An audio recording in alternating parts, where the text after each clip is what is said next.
Stadium Ateneo taking on Cagayan's Valley at 2 p.m. 4 p.m. Navy versus FEU, and the Philippine Army takes on Sandugo at 6 p.m. Now let's head it over to the third member of our panel, our sailor girl, Rina Villamor. That's right. Let's talk more about the Lady Troopers right now. The Philippine Army, who is undeniably armed with a lot of experiences here. According to Coach Rico, this year is a little more competitive for him, and according to him also, he is relying 60% of this game will be in the hands of their guest players, and then 40% will be under 7 regular players. The most important reminder he always gives the girls is never to underestimate anyone at any time. Now earlier, I also had a chance to talk with Rachel Andakis. Ano ba ang feeling na she's going up against her team, former team, the FEU, for the first time? Sabi niya wala lang yun kasi parang nakapag-tune-up games na sila during the time that she graduated from FEU, and parang tulong na daw niya ito para sa kupunan ni Coach Ness dahil natututo dito yung mga new ones ng FEU team. And just to add up, belated happy birthday to Staff Sergeant Melody Gutierrez,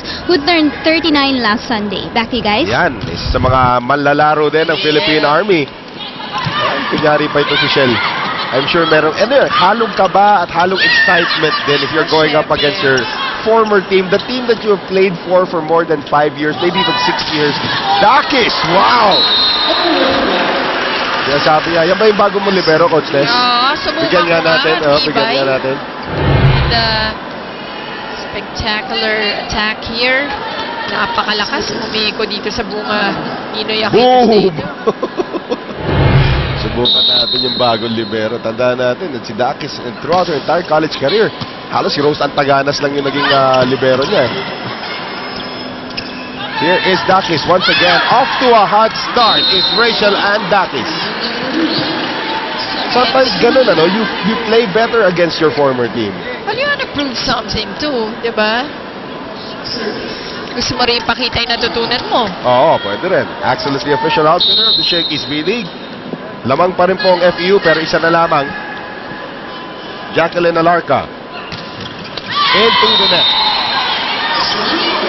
So 9-7. Pagkakataon ngayon para sa FEU na palakihin pa kanilang kalamangan. Palma to serve. Ganda naman ang core ng guest players dito, no? Si Ivy Remulla, Anggeta Baquero, at saka itong si Iris Patrona. Dakis again. Ivy digs it up. Giselle C goes across to Patrona. And Patrona gets the line. Patrona going cross court, getting it once more. Makita mo yung defensive instinct na nito si Alarca. Agad niya tinuro kay Labunag kung paano susupalpalin yun. And 7 FEU. Palma once again. Here's the quick set papunta kay Joan Bunag. Alarca for Dakis. Giselle C. Patrona. Nice dig by Mayat Carolino. Here's Dakis once again, and this time it goes long. Not the way she likes it. Masyadong malayo sa net. Well, so far, Tabaquero, 2 points, 2 attack points. Patrona having 3. Dakis also with 3, and Alarca with 2. Well, tandaan natin to si Rachel Andakis. It's not every day that your setter is actually taller than you. Giselle C. of the ad-lib. And what a move there from Giselle C.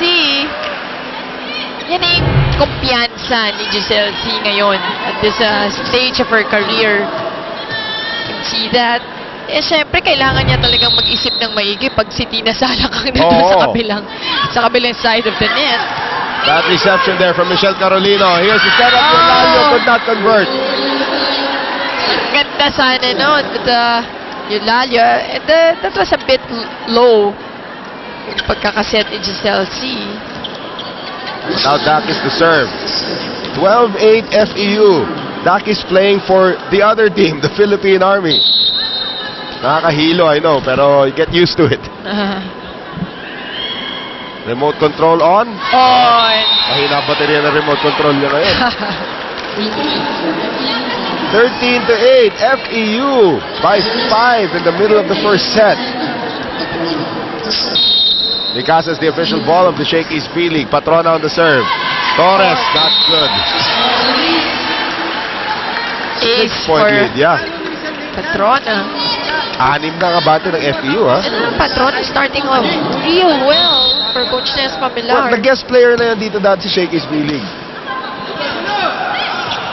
So, parang hindi naman nawawala yung pagiging volleyball player niya rito.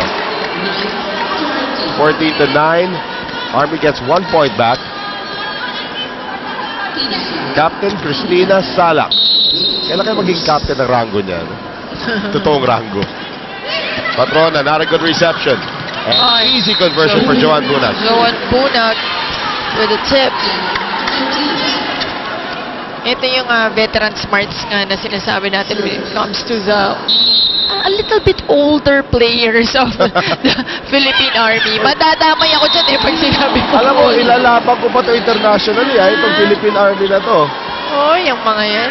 Carolina Sisters, di ba? Joan Bunag, yung Tina Sasha, Satan, Pina Sala. Meron pa silang doon sa bench. Dalia Cruz.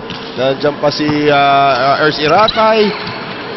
Pretty good lineup for the Philippine Army. Michelle Carolina, nice take by Gallego. Joan Bunag all day. Again, taking the gift.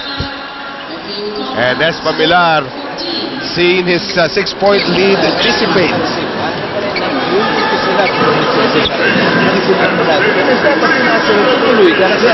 Pag hindi na kailangan ng bola, ayaw mo tawagin mo pag dapat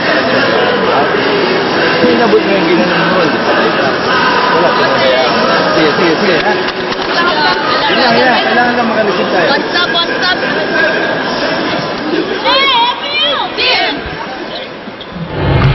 Let's take a look at that last play once again. Nailagay sa ere, sabi ni John Bunag. Oh, Nag-adjust pa si Joan saan na yung blockers nyo? Wala lahat. Yan yung nasa basketball, yung katumbas nun, dadakdak na siya, ba't ka pa dedepensa? Posterized. Ma-poster ka pa, di ba? 14-12. Gallego having a hard time receiving the first ball. Tabakero across. Salak on the combo. Mayet Carolino. That goes through Eulalio and Tabakero. Tingnan natin dito. If it's not Michelle who's going to kill you here, it's the younger sister, Mayet.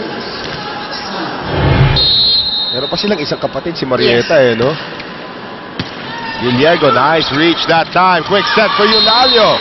Credit have that point to Gallego. The libero, Charlene Gallego. On the first ball. So another 2-point lead for FEU. Giselle C. Salak, running attack from Bunag. Torres is there. Salak goes the other way from Michelle Carolino. Blocked by Eulalio. Salak one more time. Blocked again. And si Mayet wala na mapuntahan. Great defensive stance there from Wenet Eulalio. And that's enough to give a 3-point lead to FEU going into our second technical timeout.